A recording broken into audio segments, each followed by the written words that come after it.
छह ढाला जी ग्रंथ पंडित दौलतराम जी के द्वारा रचित, और इसमें से पांचवी ढाल हमारी चल रही है।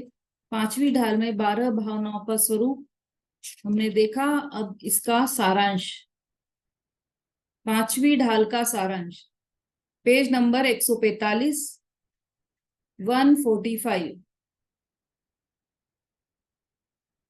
सारांश पढ़िए सरिता जी।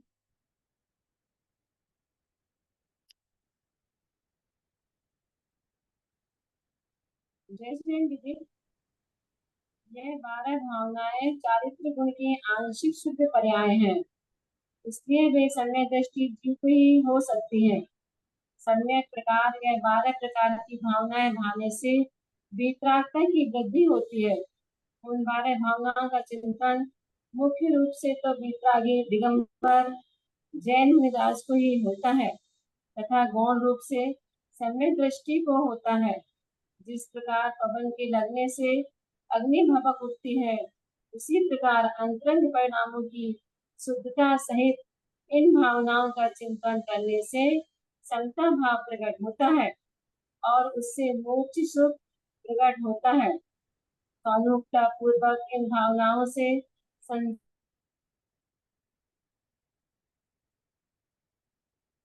म्यूट हो गया है आपका, सरिता जी म्यूट हो गया है आपका।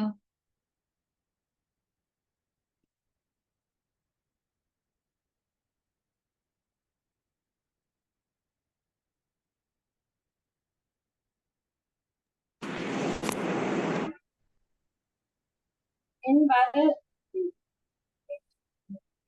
और आत्मा के परिणामों की नित्यता बढ़ती है। इन 12 भावों का स्वरूप विस्तार से जानना हो तो स्वामी कार्तिकेय अनुप्रेक्षा, ज्ञानार्पण आदि ग्रंथों का अवलोकन करना चाहिए। हाँ, इत्यादि चिंतन द्वारा इसका स्वरूप विस्तार से जानना हो तो ज्ञानार्णव, ज्ञानार्णव ग्रंथ है, बहुत ही अच्छा ग्रंथ है, ये भी हमने पढ़ा है। और कार्तिकेयानुप्रेक्षा, ये तो अभी स्वाध्याय में चल ही रहा है यहाँ पर। तो ये दोनों ग्रंथों का भी अध्ययन हमें करना चाहिए, 12 भावनाएं जानना हो तो। ठीक है, ये हमारा कल चल गया था।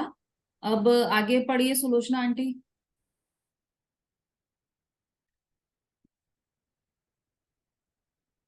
अनम्यूट कीजिए।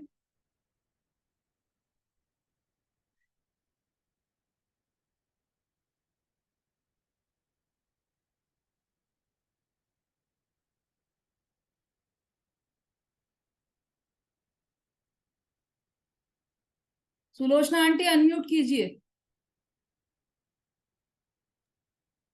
जय जिनेन्द्र, आवाज आ रही? हाँ। जय जिनेन्द्र दीदी। हम्म। अनित्य आदि चिंतन द्वारा शरीर को बुरा जानकर, अहितकारी मानकर उनसे उदास होने का नाम अनुप्रेक्षा नहीं है, क्योंकि यह तो जिस प्रकार पहले किसी को मित्र बना मानता था, तब उसके प्रति राग था, और फिर उनके अवगुण देखकर उसके प्रति उदासीन हो गया। उसी प्रकार पहले शरीर आदि से राग था, किंतु बाद में उनके अनित्य आदि अवगुण देखकर उदासीन हो गया। परंतु ऐसी उदासीनता तो द्वेष रूप है, किंतु अपने तथा शरीर आदि के यथावत स्वरूप को जानकर भ्रम का निवारण करके उन्हें भला जानकर राग ना करना तथा बुरा जानकर द्वेष ना करना, ऐसी यथार्थ उदासीनता के हेतु अनित्यता आदि यथार्थ चिंतन करना ही सच्ची अनुप्रेक्षा है। हो गया। हाँ ठीक है, देखिए, अनित्य आदि चिंतवन द्वारा शरीर आदि को बुरा जानकर, अभी हमने जो 12 भावनाएं पढ़ी हैं, 12 द्वादश अनुप्रेक्षा, उसमें अनित्य, अशरण, संसार, एकत्व, अन्यत्व, अशुचि, आश्रव, संवर, निद्रा, लोभ, बोधि, दुर्लभ, धर्म, तो जो उसमें पहले की 6 भावनाएं हैं, उसमें शरीर आदि को बुरा बताया है। शरीर आदि मतलब अनित्य भावना, तो उसमें क्या बताया, क्या है लाइन है, ध्यान है अनित्य भावना की, क्या है सुलोचना आंटी लाइन है? अनित्य, आश्रम, संसार, सकल व्रति बड़े भागी, भावे भोगा नित्य बैरागी। बैराग पावन माई, चिंत अनुप्रेक्षा माई। अरे आप बहुत आगे पहुंच गए। शोभा जी बोलिए। जो बनी दीदी से इसने जो बनी ग्रहे गोधन्य नारी, है गए जने आज्ञा थारी। इंद्रिय भोग छीने थाई, सुर धनु चपेला चपेलाई। यौवन, ग्रह, गोधन, नारी, ये सब कैसे हैं? अनित्य बताया सबको। इंद्रधनुष के समान चंचल बताया, बिजली के समान चंचल बताया।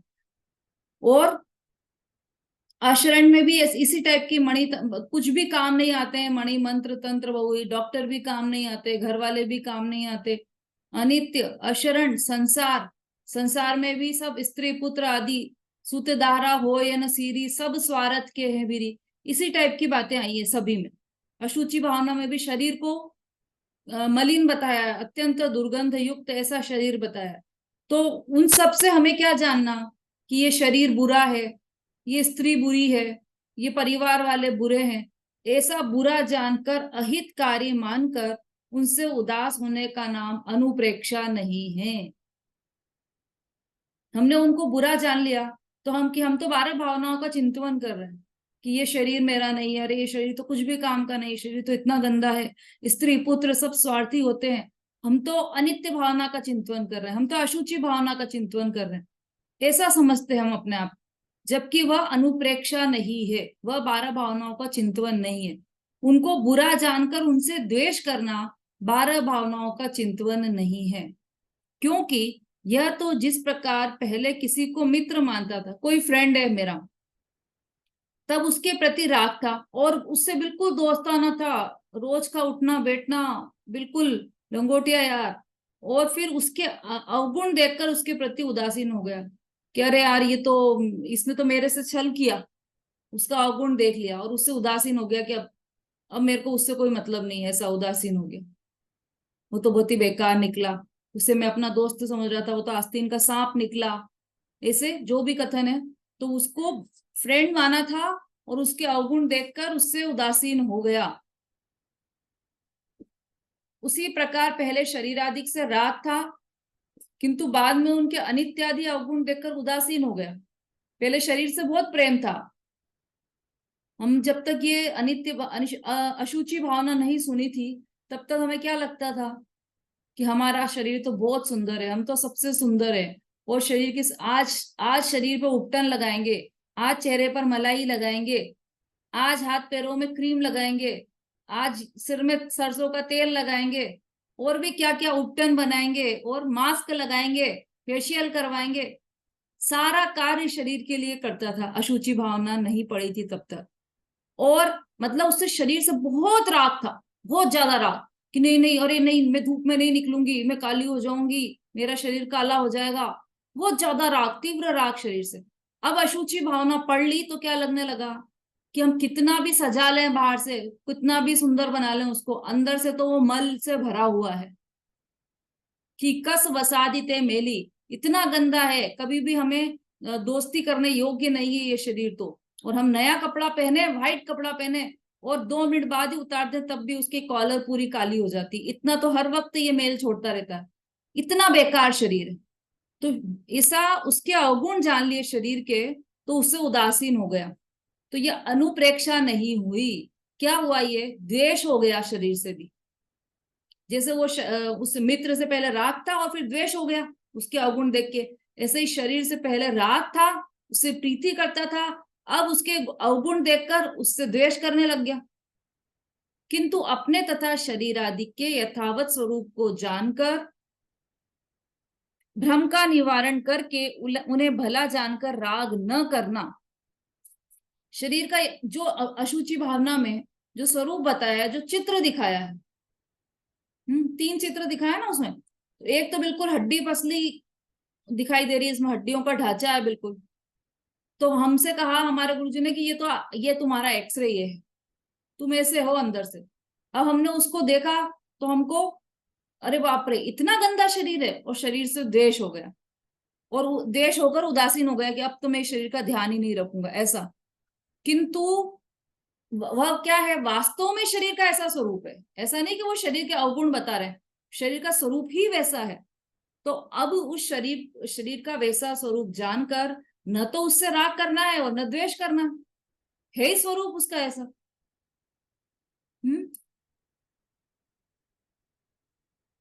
दुकान पर जाओ, और जो दुकान का मालिक आपको कपड़े दिखा रहा है, उसने एक साड़ी दिखाई आपको कि ये 5,000 की साड़ी, आप उस 5,000 की साड़ी लेकर चले गए।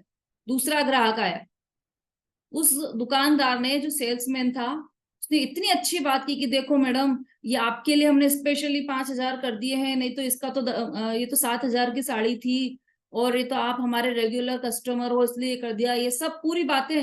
फिर उसने सोचा कि ये तो बहुत अच्छी बात कर रहा है, और सही बात है, ये इतनी सस्ती नहीं मिलेगी ये साड़ी, तो मैं ले लेती हूँ। ये लेकर उठी, और दूसरा ग्राहक आया, और सेम वैसी की वही साड़ी दूसरे ग्राहक को भी उसने 5,000 में दे दी। अब क्या करोगे आप? कि ये तो, उससे द्वेष पाल लेंगे कि ये तो बहुत ही बेकार सेल्समैन है, इसने जो जो मुझसे कहा था कि आपके लिए कर दी, वैसा उस ग्राहक से भी कह रहा था कि तो आप रेगुलर कस्टमर हो इसलिए आपको कर दिया हमने, तो सेम बात है, उससे कह रहा था तो बहुत ही खराब है, ये जो सेल्समैन है इससे बुरा है तो सीधा नरक में जाएगा, इससे बुरा कोई सेल्समैन नहीं हो सकता। अरे वो उसके सेल्समैनशिप की एक का स्वरूप ही ऐसा है कि उसको हर ग्राहक को पटाना है, हर ग्राहक को अपनी चीज बेचना है, तो उसका स्वरूप जानकर उससे न राग करे और न द्वेष करे, तो समझदारी है ना, तो हम खरीदारी कर पाएंगे बाजार में। नहीं तो हर सेल्समैन से अपने, किसी से राग कर लिया, किसी से द्वेष कर लिया, तो आप बाजार में खरीदारी भी नहीं कर पाओगे। यही बात यहाँ पर कह रहे हैं कि जैसे शरीर आदि हैं, स्त्री पुत्र आदि हैं, परिवार वाले हैं, तो उनको यहाँ पर स्वार्थी कहा है। तो स्वार्थी कहा है तो कि नहीं हटो, तुम तो सब स्वार्थी हो, ऐसा कहने की बिल्कुल जरूरत नहीं है। समझने की जरूरत है कि इनका स्वरूप ही ऐसा है कि ये स्वार्थी ही रहेंगे। यदि हमें ये समझ में आ जाएगा कि इनका स्वरूप ऐसा है कि ये स्वार्थी रहेंगे, स्वार्थपना इनका स्वरूप है, तो हमें उनके प्रति द्वेष होगा ही नहीं, क्योंकि ये उनका भी स्वरूप है, हमारा भी ऐसा कैसे स्वरूप है उनके प्रति, हम भी अपने स्वार्थ के लिए सब कार्य करते हैं, है ना। तो वैसा का वैसे उनका भी स्वरूप है, तो उसमें द्वेष करने की या राग करने की कोई भी बात नहीं है। उन्हें भला जानकर राग न करना तथा बुरा जानकर द्वेष न करना, ऐसी यथार्थ उदासीनता, ये है यथार्थ उदासीनता। बुरा जान लिया और शरीर तो बहुत ही बेकार है, उससे उदासीन हो गए, वैसा नहीं कह रहे यहाँ पर। शरीर का स्वरूप ऐसा का ऐसा ही है, ऐसा यथार्थ जानना, वो उससे उदासीनता है। अनित्यता आदि का यथार्थ चिंतन करना ही सच्ची अनुप्रेक्षा है। ये वैराग्य के लिए उसका यथार्थ स्वरूप का चिंतन करके उसका यथार्थ चिंतन करना, यही सच्ची अनुप्रेक्षा है।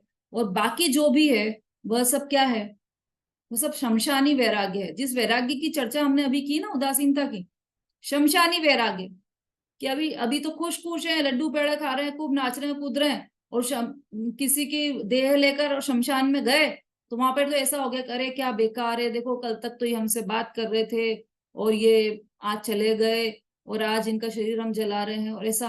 और वहां पर उसको देख के उदासीनता आ जाती। तो वो शमशानी वैराग्य, जब तक शमशान में है तब तक उदासीन है, शमशान से बाहर निकला फिर वही, आज मेरी वहां मीटिंग है, आज मुझे वहां जाना है, आज मेरी किटी पार्टी, वही सब चालू हो जाता है। तो इसको कहते हैं शमशानी वैराग्य, कि जब तक शमशान में है तब तक उदासीन है, और फिर आकर वापस अपने गृहस्थी के कार्यों में लग गया। क्यों हुआ ऐसा? क्योंकि उसने वस्तु का यथार्थ स्वरूप नहीं समझा, क्योंकि वस्तु का स्वरूप ही ऐसा है, जो जीव आया है उसे जाना ही पड़ेगा, संयोग का वियोग होगा ही होगा। तो उस यह जानकर उसका यथार्थ स्वरूप जानना है, न कि उससे द्वेष करना है, ये यहाँ पर बता रहे हैं। और डिटेल में पढ़ना हो तो मोक्ष मार्ग प्रकाशक में जो टोडरमल जी द्वारा लिखा हुआ ग्रंथ है, उसमें से आप पढ़िएगा कि सच्ची अनुप्रेक्षा क्या है, ये यहाँ पर पूरा बता दिया है। अब 5वीं ढाल का भेद संग्रह निकाल लिया होगा सबने 146 पेज पर। सारांश समझ में आ गया ना सबको कि इन 12 भावनाओं के द्वारा क्या कहना चाहते हैं? 12 भावनाओं के द्वारा वस्तु का यथार्थ स्वरूप का दर्शन कराया गया है कि वस्तु ऐसी ही है, और उसमें आपको न राग करना है न द्वेष करना है, वस्तु के यथार्थ स्वरूप का ज्ञान करना है, उसको ज्ञेय बनाना है। बोलिए वीना जी। हाँ, जय जिनेन्द्र दीदी। हाँ, ये बात समझ आ गई। मतलब न राग रखना है न द्वेष रखना। द्वेष से पहले तो राग से हम लिपटे हुए थे, तो भी वो भी अनुप्रेक्ष नहीं है। और द्वेष कर लिया, बाद में द्वेष कर लिया जब हमें उसकी स्थिति का पता चल गया। तो मतलब दोनों ही ठीक नहीं है, ये समझना है। ये समझ में अच्छी तरह आ गया है। नहीं तो बहुत यही यही हो रहा था अभी तक कि समझ में आ गया, और मैं तो अच्छी तरह समझ गई थी, और अब एकदम से उलट गई। क्या दिमाग लगा। मतलब अब अच्छी तरह समझ में आया कि द्वेष द्वेष कर लिया और फिर हमने वैराग्य ले लिया, तो वो भी काम का नहीं है। हाँ, बहुत बढ़िया, ठीक है। बहुत अच्छा। ये चीज समझ में आना ही चाहिए। अभी क्या होता है कि जैसे अम, किसी संप्रदाय का नाम तो नहीं लेना चाहिए, फिर भी सब अपने ही लोग हैं इसलिए मैं बोल देती हूँ। जैसे श्वेतांबर संप्रदाय है, वहां पर क्या होता है, छोटी छोटी बच्चियों को, छोटे छोटे बच्चों को टीन एज में ही दीक्षा दे दी जाती, और उसका परिणाम ये होता है कि अभी कुछ वर्षों नहीं, बहुत वर्षों पहले एक प्रकरण सामने आया था कि श्वेतांबर साध्वियां जा रही थी और कुछ लड़के उन साध्वी को उठाकर ले गए। फिर पूरे जैन समाज ने खूब धरना दिया और खूब ज्ञापन दिए, मिनिस्टर के पास गए सब। फिर वो लड़की बाहर आई और उसने बोला कि मैं अपनी मर्जी से गई थी। क्या हुआ, ये पूरे विश्व में जैन समाज की तू तू होने लगी कि अरे ये कैसा है, ये कैसी खुद गई थी, और ये जैन समाज वाले फालतू में ही इतना विद्रोह कर रहे थे। कहने का आशय यह है कि जब तक बच्चा परिपक्व न हो, समझे नहीं, जब तक उसका वैराग्य सच्चा न हो, तो उसे दीक्षा की ओर कदम नहीं बढ़ाना चाहिए। पहले पूरी बात समझना चाहिए, उसके बाद दीक्षा की ओर कदम बढ़ाना चाहिए। हमारे मुनिराज या हमारे जो भी ज्ञानी है, वो व्रत देते हैं तो पहले ये पूरी उसकी अच्छी तरह से परीक्षा करते हैं कि उसका वैराग्य कितना गहरा है, उसके गहराई की जांच करते हैं। उसके बाद उसको दीक्षा दी जाती है। यदि उसे योग्य जाने तो दीक्षा दी जाती। कारण क्या है इसका कि उसने भाई वो भी साध्वी खुद ही बनना चाहती थी, उसको जबरदस्ती तो किसी ने बनाया नहीं था, कि खुद तो बनना चाहती थी, लेकिन उसका वैराग्य भी था, ये भी बात है। लेकिन वैराग्य कैसा था कि शमशानी वैराग्य था, तात्कालिक उदासीनता थी उसे संसार, शरीर और भोगों के प्रति। वो केवल उदासीनता थी, लेकिन किसके बल पर वह दीक्षा ले रही है यह उसे ज्ञान में नहीं था। जितने भी दिगंबर आचार्य और मुनिराज होते हैं, वो जो दीक्षा लेते हैं किसके बल पर लेते हैं? केवल वैराग्य के बल पर नहीं लेते, ज्ञान और वैराग्य के बल पर दीक्षा ली जाती। ज्ञान पूर्वक वैराग्य होता है, बिना ज्ञान का वैराग्य नहीं होता है। जो बिना ज्ञान का वैराग्य होगा तो उसे वो वैराग्य की श्रेणी में ही नहीं आएगा। क्यों नहीं आएगा? कि उसका वही हश्र होगा कि वैराग्य ले लिया और फिर वहां पर जंगल में बैठे हैं और सोच रहे हैं कि अरे मैं यहाँ जंगल में बैठा हूँ, मेरी रानी वहां पर है और इतने इतने सुंदर सुंदर राजकुमार है, मैं उनको छोड़कर आया हूँ, मेरा इतना राजपाट है, पता नहीं उस राज्य का क्या हो रहा होगा और किसने किसने आक्रमण किया होगा, किसने संभाला होगा, ये चिंताएं चल रही। क्यों? क्योंकि वैराग्य तो हो गया था जीव को कि ये सब मेरे कार्यकारी नहीं है, मैं अकेला आया हूं संसार में। 12 भावनाएं पढ़ ली ना, वैराग्य तो हो गया, लेकिन ज्ञान जागृत नहीं हुआ कि हमेशा किसी वस्तु को छोड़ने से पहले किसी दूसरी वस्तु का अवलंबन लेना ही पड़ता है, उसके बिना आप बढ़ नहीं सकते आगे। जैसे बच्चे के हाथ में चाकू हो तो उसे छुड़ाने के लिए यदि हम चाकू छुड़ाएंगे तो हमारा भी हाथ कटेगा और उसका भी हाथ कटेगा। तो क्या करना होगा कि बच्चे के हाथ में से चाकू छुड़ाने के लिए उसे लड्डू पकड़ा दिया जाता है। तो वो जब वो लड्डू पकड़ लेगा तो अपने आप चाकू छोड़ देगा, है ना। ऐसे ही कोई भी वस्तु से वैराग्य होगा तो अकेला वैराग्य होगा तो वो घातक होगा। लेकिन ज्ञान पूर्वक वैराग्य होगा तो वो घातक नहीं होगा, क्योंकि ज्ञान उसे संभाल लेगा। और ज्ञान क्या जी, ये जो रत्नत्रय है वही ज्ञान है, सम्यक ज्ञान ही ज्ञान है। अपनी आत्मा का अवलंबन, अपनी आत्मा का ज्ञान वही वास्तविक ज्ञान है। उससे क्या फर्क पड़ा प्रैक्टिकल रूप से यदि हम सोचें तो उससे क्या फर्क पड़ा कि जैसे जो जीव है जिसने वैराग्य लिया है, वो जंगल में अकेला चिंतवन कर रहा है, तो जब तक उसे ज्ञान नहीं है तब तक उसके चिंतवन में बाहर ही वस्तुएं ही आएंगी। जिन संयोगों में वह रह चुका है वह संयोग ही उसके चिंतन में आएंगे। लेकिन वहीं यदि उसने आत्मज्ञान प्राप्त कर लिया तो उसके चिंतन में सिर्फ आत्मा ही आएगी। आत्मा और उसके अनंत गुण यही चिंतवन चलेंगे उसके। 7 तत्व, 9 पदार्थ, ये सब 12 अनुप्रेक्षा, इन सबका चिंतवन चलेगा सहज रूप से। और कब चलेगा? जब आत्म स्वरूप से बाहर निकलेंगे तब ये सब अवलंबन के रूप में ये सारे चिंतवन चलेंगे। तो आपने उसको सुख की चीज पकड़ाई नहीं और ये बता दिया कि इन चीजों में दुख है, तो वो क्या करेगा? इधर से भी गया और उधर से भी गया। इसलिए पहले हाथ में सुख की वस्तु पकड़ाओ, उसे ध्रुव का अवलंबन करे, वो निज शुद्धात्मा का अवलंबन करे और उसमें उत्साह बढ़ते उसका। उदासीन हो उससे, संसार शरीर और भोगों से उदासीन हो, लेकिन आत्म स्वरूप में अत्यंत उत्साह से उल्लास से कार्य करे, क्योंकि आत्म स्वरूप है ही ऐसा उल्लास वाला। अनंत गुण उछाले मारते हैं जहां पर, ऐसा स्वरूप आत्मा का है। तो उसमें कितना भी समय लगाए, कितना भी चिंतन करें, वो सब समय कम पड़ता है। ऐसे मुनिराज की दशा ऐसी होती है। और अभी एक और बात कुछ ध्यान आई थी, चलो।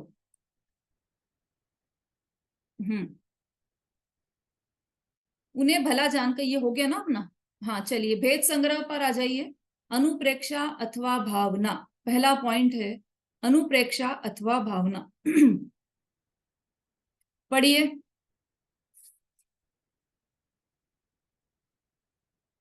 तीन तीन पढ़ना है सबको। अभिलाषा जी पढ़िए। जय जिनेन्द्र दीदी। हम्म अनुप्रेक्षा अथवा भावना अनित्य, अशरण, संसार, एकत्व, अनियत, असुचि, आश्रव, संबर, निजरा, लोक, बोधि, दुर्लभ और धर्म, यह 12 हैं। इंद्रियों के विषय स्पर्श, रस, गंध, वर्ण और शब्द, ये 5 हैं। निर्जरा, निर्जरा के 4 भेद है।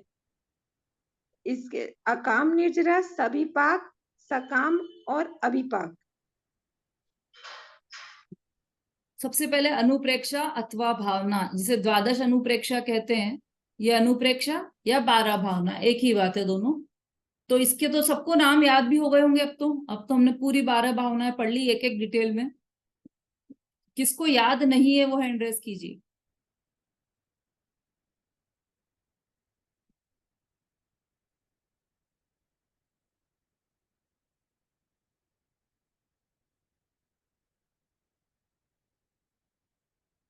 हाँ राखी जी, याद है या नहीं है? Very good. देखिए कितने ऑनेस्ट हैं ये राखी जी, इन्होंने बकायदा हैंड रेस किया है। आरती जी।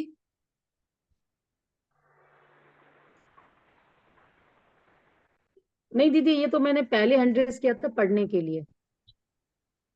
ठीक है, मतलब केवल राखी जी को नहीं आता, बाकी सबको याद है? किसी से भी पूछ लेती हूँ मैं अब। हाँ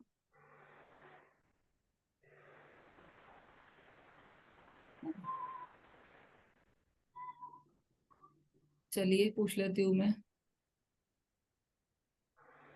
सुमन जी।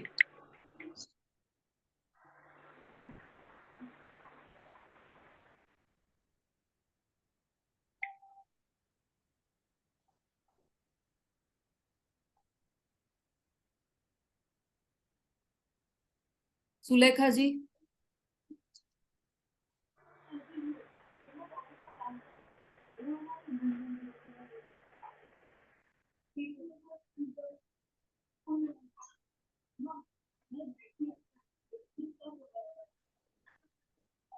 हाँ जी जय जय बोलिए। दीदी। हाँ। हाँ हाँ, मुझे याद है।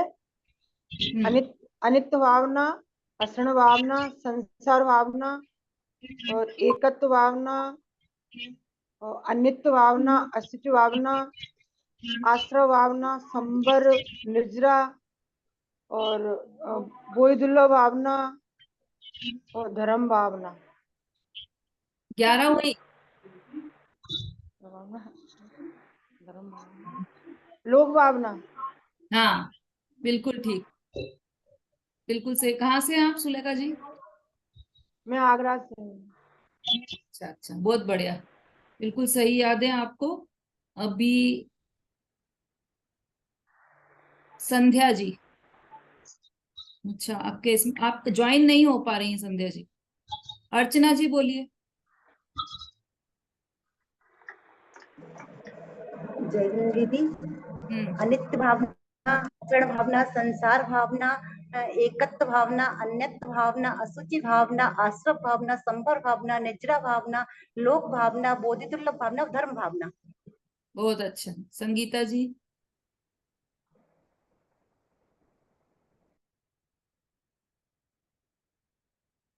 ममता जी।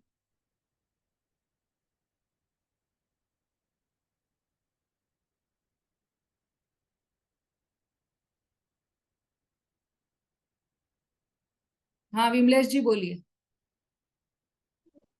जय हिंद दीदी। अनित्य भावना, ऐसन भावना, संसार भावना, एकत्व भावना, अन्यत्व भावना, सूची भावना, आश्रय भावना, संभव भावना, निजरा भावना, लोक भावना, बोधि दुर्लभ भावना, धर्म भावना। बिल्कुल ठीक है। आजकल आप वीडियो पर नहीं आ रहे? दीदी मेरी तबीयत सही नहीं चल रही, मैं बैठी रहती हूँ ऐसे ही। अच्छा अच्छा, चलिए कोई बात नहीं। हाँ बोलिए रेखा जी।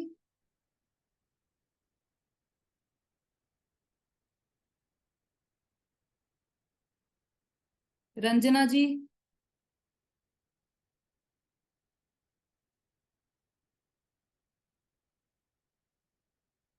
निशा जी बोलिए। जय जने दीदी। अनित्य भावना, अटल भावना, संसार भावना, अन्यत्व भावना, एकत्व भावना, असुचि भावना, आश्रय भावना, संबर भावना, निर्जरा भावना, बोधि दुर्लभ भावना, लोक भावना, धर्म भावना। ठीक है, हाँ बोलिए रेखा जी बोलिए। जय जयंत दीदी। अनित्य भावना, अक्षर भावना, संसार भावना, एकत्व भावना, अन्यत्व भावना, असुचि भावना, आश्रव भावना, संबर भावना, निर्जरा भावना, लोक भावना, लोक भावना, बोधि दुर्लभ भावना और धर्म भावना। ठीक है, उषा जी बोलिए।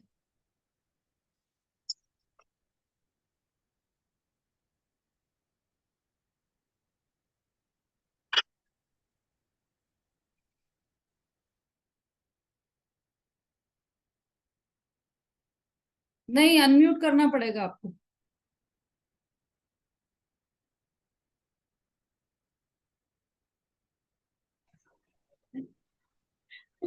हो गया। अनित्य भावना, अशरण भावना, एकत्व, संसार भावना, एकत्व भावना, अशुचि भावना, अन्यत्र भावना और आश्रय भावना, संबर भावना, निर्जरा भावना, लोक भावना, बोधि दुर्लभ भावना और धर्म भावना। ठीक है, बिल्कुल ठीक। सब है ना, लाइन से बोलने की कोशिश कीजिए, बिल्कुल कंटिन्यू। हाँ अनीता जी बोलिए। मैं तो वो भी नहीं किया। हाँ तो अनित्य जिसने हैंड। भावना, हाँ आचरण भावना मैंने नहीं किया। संसार भावना, एकत्व भावना, अनित्य भावना, असुचि भावना, लोक भावना, आचरण भावना, निर्जरा भावना, समर भावना और धर्म, बोधि दुर्बल भावना और धर्म भावना।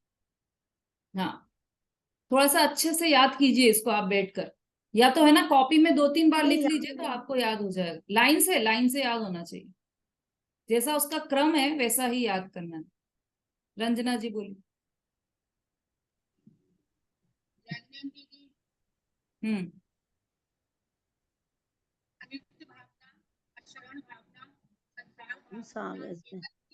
आपकी वॉल्यूम थोड़ा तेज कीजिए।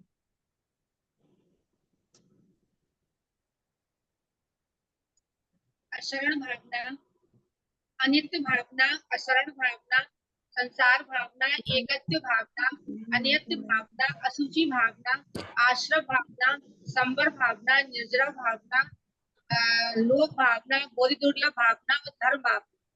वेरी गुड, बहुत अच्छा। मीनाक्षी जी। जजनी दीदी, अनित्य भावना, अशरण भावना, एकत्व भावना, सॉरी संसार भावना, एकत्व भावना, अन्यत्व भावना, अशुचि भावना, संवर भावना, निर्जरा भावना, लोक भावना, बोधि दुर्लभ भावना, धर्म भावना। बहुत अच्छा, बिल्कुल एक सही। आश्रय भावना छूट गई शायद।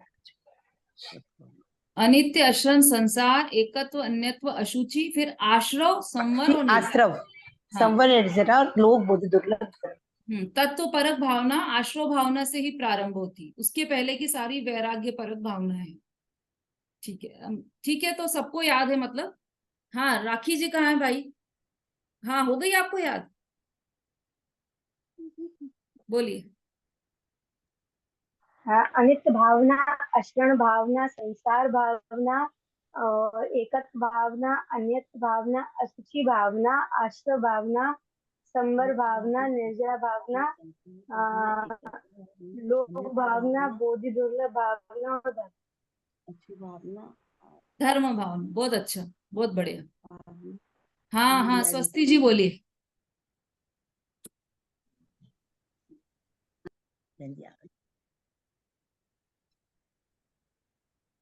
बड़ी सुंदर है। याद है आपको पूरी 12?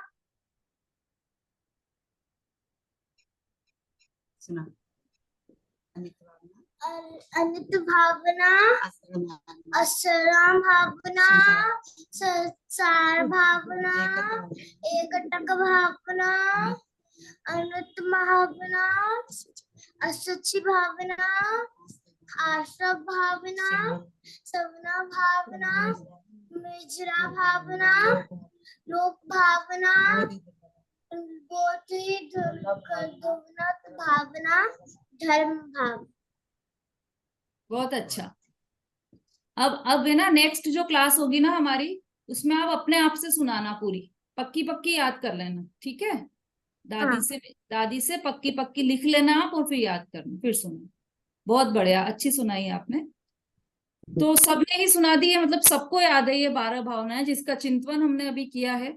अनुप्रेक्षा भी कहते हैं इसे, और भावना भी कहते हैं। ठीक है, ये 12 भावनाएं। फिर इंद्रियों के विषय, स्पर्श, रस, गंध, वर्ण और शब्द, ये 5 हैं, ये इंद्रियों के विषय हैं। अच्छा, इंद्रिया, स्पर्श, रस, गंध, वर्ण और शब्द, ये इंद्रियां हैं या इंद्रियों के विषय हैं? विषय है। इंद्री शब्द क्या होती है? ये शब्द और ये शब्द 5, 1 2 3 4। मैडम शब्द क्या होता है? शब्द, हाँ अभी बताते हैं, विशु जी। जैस्मिन दीदी, ये इंद्रियों के विषय है। और इंद्रिया? स्पर्शन, रसना, ग्रहण, चक्षु और कर्ण, ये 5 इंद्रियां होती हैं। बिल्कुल ठीक है। ये इंद्रियों के विषय हैं। स्पर्शन इंद्री का विषय है स्पर्श, रसना इंद्री का विषय है रस, और घ्राण इंद्री का विषय है गंध, चक्षु इंद्री का विषय है वर्ण, और कर्ण इंद्री का विषय है शब्द। अनीता जी, कर्ण इंद्री का जो विषय है वह शब्द है। कर्ण का। आंखों से क्या करते हो आप? देखना। देखते हो, तो जो चीजें हैं बाहर, जो रंग है उसको देखते हो। ऐसे ही कान से क्या सुनते हो आप? कि जो शब्द है उसे सुनते हो। तो ये कान का विषय है ना। श्रोत्र इंद्री का विषय, कर्ण इंद्री का विषय शब्द है। ये 5 है। फिर निर्जरा के 4 भेद हैं, अकाम, सविपाक, सकाम और अविपाक। इसका भी बहुत डिटेल चल चुका है हमारा। अकाम क्या है, सविपाक क्या है, सकाम क्या है, और अविपाक क्या है, एक एक का डिटेल बहुत अच्छी तरह से चल चुका है। सो प्रश्न उत्तर भी खूब हो चुके हैं। अब बस एक ही प्रश्न है इसमें से आपसे, इन चारों निर्जरा में से सबसे हमें जो प्रकट करना है वह कौन सी निर्जरा है? निर्जरा, लोक भाव, समर,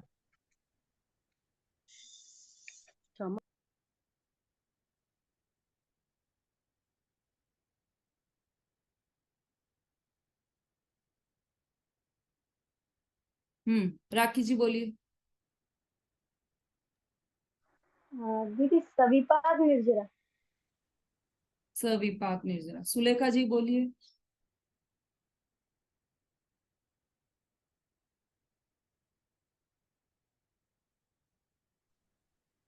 सविपाक जी ने दीदी। कौन सी? सविपाक। सविपाक। 2 का उत्तर सविपाक आया है। निशा जी। अकाम निर्जरा। अकाम निर्जरा। एक और उत्तर आ गया, अकाम निर्जरा। संगीता जी। दीदी हमको अविपाक निर्जरा करनी है। अविपाक निर्जरा। सबके अलग अलग उत्तर हैं। चलिए अभिलाषा जी बोलिए। काम निर्जरा प्रकट करना। ठीक है, बिल्कुल सही बताया आपने। हमें जो प्रकट करना है वह है सकाम निर्जरा। उसका क्या कारण है वो अपन ना चल चुका है, अभी वापस लेंगे तो पूरा पूरा विषय वापस लेना पड़ेगा। सकाम निर्जरा मतलब एकमात्र काम की निर्जरा सकाम निर्जरा है। सविपाक क्यों नहीं? कि सविपाक का क्या अर्थ है?